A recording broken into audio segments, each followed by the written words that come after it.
Olá, bem-vindos a esta nova análise. Hoje a gente vai desmontar uma dinâmica corporativa que é incrivelmente complexa e, na maioria das vezes, totalmente invisível.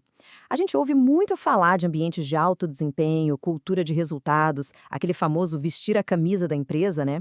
Imaginem aquela equipe de projetos que entrega o dobro da meta todo trimestre, parecendo absolutamente imparável por fora. Mas e quando a infraestrutura emocional dessa organização começa a rachar por dentro? Vamos desconstruir juntos um framework chamado pressão para o colapso. Essa é uma análise fundamental, toda baseada em dados de saúde organizacional, que mostra como uma pressão emocional contínua no trabalho não apenas gera estresse, mas evolui de um jeito super silencioso para um colapso estrutural completo.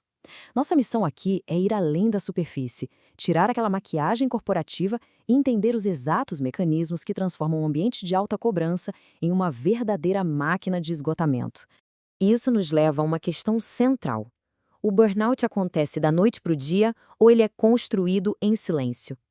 Pensem naquela última vez em que um talento excepcional, alguém que todo mundo confiava de olhos fechados, de repente entregou a carta de demissão ou precisou ser afastado por esgotamento.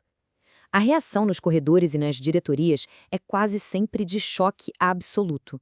A gente sempre ouve: "Nossa, ninguém esperava por isso, foi tão de repente."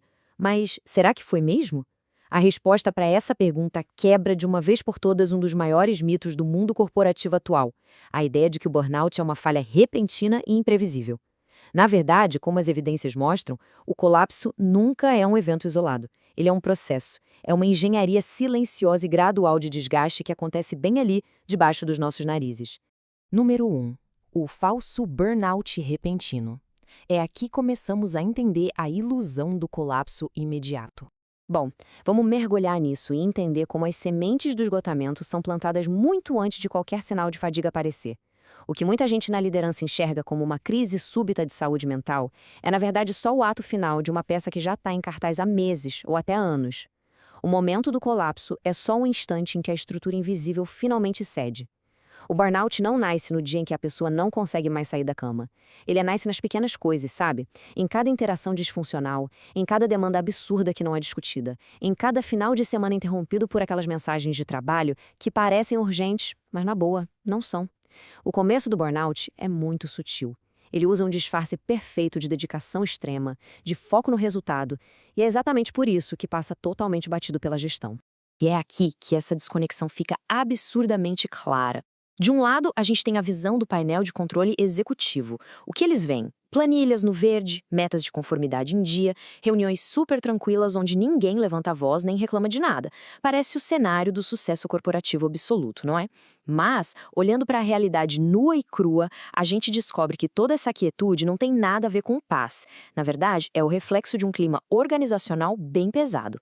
Aquela equipe que parece super focada e dócil está, na verdade, operando sob uma exaustão emocional profunda. O silêncio, nesse caso, não é concordância de jeito nenhum. É simplesmente a mais pura falta de energia para debater. Número 2. O ciclo invisível da pressão. Vamos agora focar naquelas rachaduras estruturais e na tensão que rola nos bastidores. Isso ilustra de forma brilhante como as coisas vão de uma equipe vibrante para esse estado mascarado de exaustão. Não é um salto direto, não existe teletransporte do bem-estar para o colapso. É uma engrenagem girando dia após dia. Primeiro, vem a cobrança excessiva, e não estamos falando de um projetinho desafiador de vez em quando, mas um estado constante de emergência. Essa cobrança implacável cria inevitavelmente o segundo passo, a tensão emocional contínua. O sistema nervoso da equipe fica em alerta vermelho o tempo todo, ninguém relaxa. E operando nesse nível de alerta sem margem para erro, chegamos no terceiro fator, que é a insegurança psicológica. É quando o profissional perde completamente a coragem de dizer um simples "eu não sei", de pedir ajuda ou avisar que o prazo é real, tudo por medo de alguma retaliação ou de parecer fraco. Número 3. O silêncio organizacional. Esse é o momento em que o ruído produtivo morre. Quando essa insegurança psicológica toma conta do sistema, a dinâmica inteira da empresa muda. A história deixa de ser sobre o estresse individual de uma pessoa e vira uma falha comportamental do ecossistema inteiro. A organização literalmente perde a própria voz. O silêncio daquelas reuniões que comentamos antes significa que os problemas não estão sendo resolvidos, eles estão sendo engolidos. Isso nos leva à retração emocional. Para suportar o dia a dia, a pessoa se blinda, separando de forma bem prejudicial quem ela é do que ela faz. Com todo mundo retraído, ilhado, o que acontece? Uma queda avassaladora na colaboração. Afinal, como ajudar o colega se mal dá para dar conta das próprias pendências, né? E sem colaboração, sem troca de ideia segura, a criatividade da empresa despenca. É exatamente aqui que a inovação dá o seu último suspiro. Então, o ponto crucial é quando todos esses elementos se alinham perfeitamente. O silêncio, a retração, a falta de colaboração e a criatividade no zero, a organização entra no que a gente chama de modo de sobrevivência. Olha, equipes que chegam nesse estado não estão mais buscando a excelência. Elas não estão nem aí para bater o mercado ou criar a próxima grande inovação. Elas estão literalmente só tentando sobreviver até a sexta-feira. Estão aguentando o peso absurdo de um clima corporativo que se tornou insustentável. Número 4. Da exaustão ao colapso. E é aqui que vemos a quebra total do sistema. Esse modo de sobrevivência tem um prazo de validade.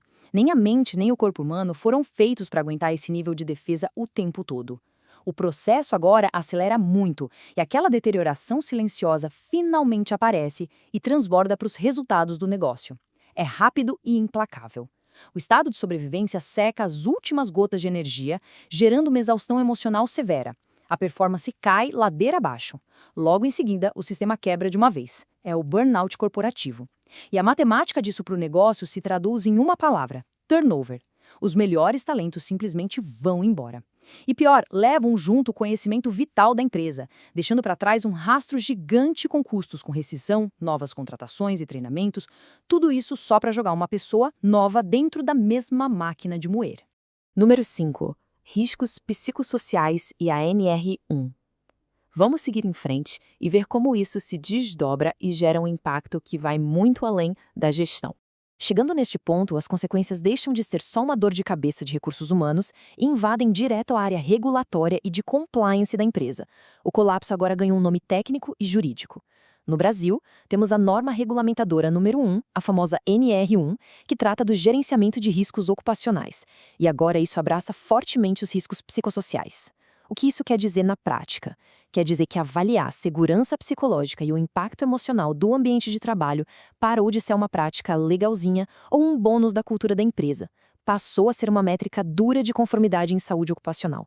Todo aquele framework que desenhamos até aqui é, no fundo, um manual prático de como violar essa regulamentação de forma sistêmica. E quando essas últimas peças do dominó caem, o estrago fica visível para todo mundo. A emergência desses riscos psicossociais começa a ser documentada por uma avalanche de atestados médicos psiquiátricos, afastamentos e até denúncias. Isso gera um impacto organizacional tão severo que a alta liderança simplesmente não consegue mais fingir que não está vendo. Começa a afetar o lucro, destrói a reputação da marca empregadora e atrai passivos trabalhistas gigantescos. Aquilo que começou lá atrás como uma cobrança excessiva e calada, agora se transformou em um incêndio gigantesco de proporções regulatórias. Número 6. O checklist executivo. É hora de falar sobre como prevenir o colapso antes que seja tarde. Agora, o que é realmente interessante nesse ponto é que essas ações combinam uma simplicidade incrível com um impacto profundo. Não estamos aqui só para prever o desastre, a gente precisa focar na solução. Primeiro passo absoluto: parem de aplaudir reuniões onde ninguém fala nada. Identifiquem esse silêncio como um possível alerta vermelho de medo e não como eficiência. Segundo, avaliem ativamente se o clima está pesado. Terceiro, o monitoramento das equipes emocionalmente cansadas tem que rolar muito antes da exaustão bater e do atestado chegar à mesa do RH. Quarto, avaliem a segurança psicológica. As pessoas se sentem seguras para discordar de uma ideia sem medo de represália? E, por fim, trabalhem de forma intencional para aliviar aquela tensão invisível que fica no ar, equilibrando de verdade a balança das demandas diárias. O que nos traz de volta ao ponto central da nossa análise de hoje, resumido numa reflexão final para a gente levar para casa. Quando olhamos para as nossas próprias equipes no dia a dia corporativo, o que a gente está realmente vendo? O silêncio, a aparente conformidade e a falta de conflitos são mesmo a prova de um ambiente de trabalho perfeito e pacífico? Ou será que são o atestado de que a estrutura está exatamente neste momento em um colapso invisível? Entender a diferença entre paz de verdade e sobrevivência mascarada é o que, no fim das contas, vai definir a saúde a longo prazo de qualquer organização. Fica aí essa provocação. Muito obrigado por acompanharem mais essa análise aprofundada com a gente e até a próxima!